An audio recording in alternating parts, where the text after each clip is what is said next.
Tappei has just released Arc 7 Chapter 15, and this video will be a summary of that chapter. If you haven't already, I highly recommend you check out my summary for Arc 7 Chapter 14. Anyways, let's begin. The chapter starts with a description of an animal, the black deer, an animal which has black fur and majestic horns. We see that the herd of this deer scattered, leaving behind one black deer which was pierced with a thick arrow. As the black deer died, a shout rang out. It was Holly exclaiming that they had meat. We see that Holly then proposes that they take a break, noticing that Subaru was exhausted. Subaru said he could continue with the journey, but he agreed to stop, with Rem muttering that he was stubborn. We get a small scene change where Subaru is stating that he doesn't complain since he's the eldest child, and if he was the second child or youngest child, it would be natural for him to complain. As he does this, he's picking up dead branches. Rem listens and Lewis has a dazed look, not really understanding what's actually going on.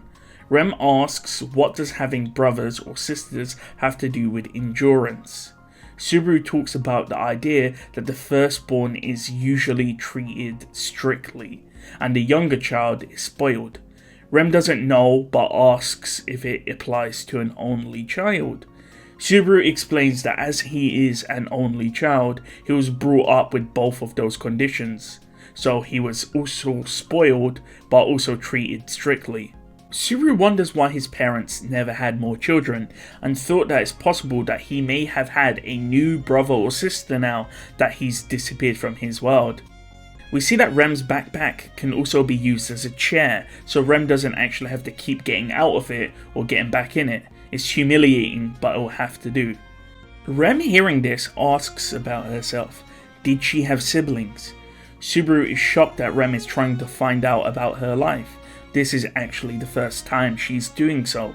However, Rem says that she has asked before, and Subaru retaliates, stating that this is the first time she has done it in a positive manner. Subaru thinks about Rem's behavior. She was cooperating with Subaru despite her distrust. Furthermore, even when they were marching through the forest earlier, she was helping Subaru by trying to make sure to control Lewis to prevent her from moving around too much. Subaru again reconfirms that Rem can ask and Subaru will answer, but it's up to Rem if she wants to believe him or not. As they continue talking, they are interrupted by Holly, who has dismantled the black deer. Kuna seems tired from the ordeal, and we see that Subaru is collecting the wood since he can't possibly help with the dismantling of the deer, so this is the least he can do. Subaru is given something called a tinder stone, and Holly teaches Subaru how to actually set a campfire to cook the meat. On Subaru's fourth practice run, he creates a spark, and then he does it for real.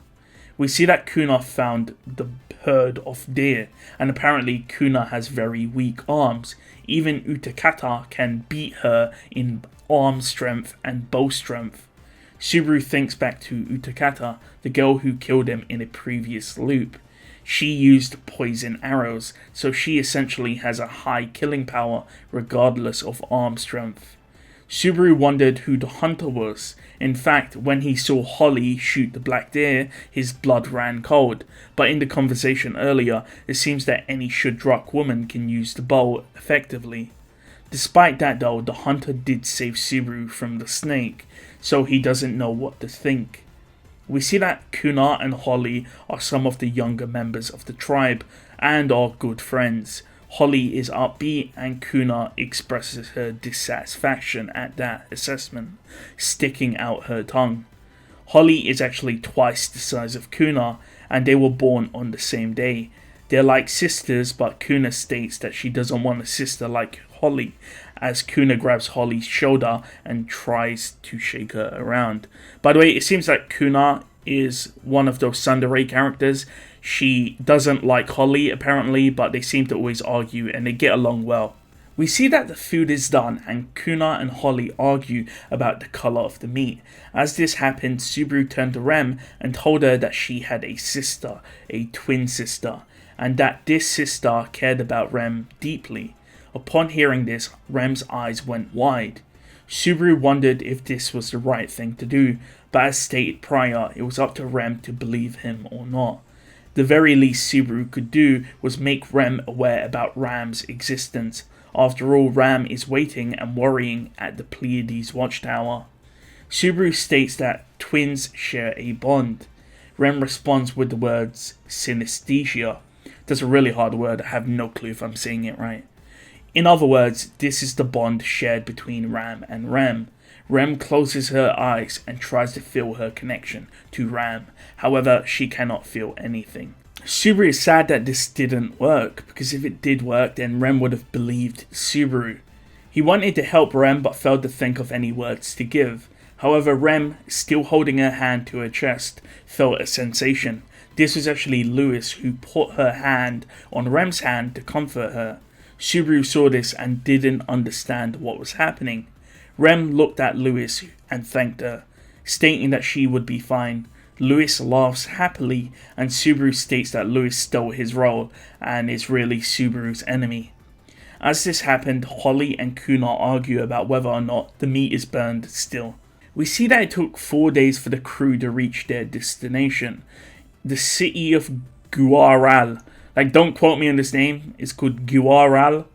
It's a big city with huge walls, and Subaru comments if giants are around due to the very big walls. But Subaru is then told by Kuna that the giants died out a long time ago. At least that's what Kuna heard. Subaru thinks about Old Man Rom. Maybe he's the last of the giants then. He also thinks about the Oni race. They've also had a very small population, so maybe survival may be fierce for the different races. Subaru thinks back to his group. He wishes he could see Emilia or Beatrice. Anyone from his camp, even Roswell would do. During this, Rem told him to stop dawdling and continue. We also see that Rem and Subaru are back to back in the contraption, and Holly and Kuna are off to a distance. Their goal was to take Subaru and Rem to the city, and their mission is completed. Holly, who was cheerful, and Kuna, with her vast knowledge, were helpful. Subaru and Rem would continue onwards alone, with Lewis of course, and we see that Holly gives Subaru a white package from Zelda. It contained the horn of the Elgina. Subaru could then go on to sell it for money. Even though Kuna would argue with Holly, she didn't dislike her, and she would even fight with Abel to save the shudrak. She had things she wanted to protect. Subaru thanks him for the item, and Rem gets out of the contraption to say her goodbye. We see that Lewis is actually building a bond with Holly over the journey, and she's actually attached to Holly's belly, not wanting to let go. Rem and Subaru and Lewis separate from Holly and Kuna, and they wave to each other saying goodbye. Rem comments on Lewis's personality, since Lewis is always being inquisitive of objects. However, deep down Subaru knows that Lewis is a sin archbishop, and therefore even though she has a cute appearance, his feeling towards her won't change. They shouldn't change. The three of them were alone when they first entered the country of Vollachia, but now all three of them were facing the same way as they headed into the city together, and the chapter ends there. I'm not going to lie, again, nothing much really happened. I'm actually really happy though that Ram is now known to Rem, and I actually did think that Rem and Subaru would have got killed this chapter and then he would have reset. But it seems Tappei is outplaying us. Anyways, that will be it. Thank you for watching, and thank you to my channel members.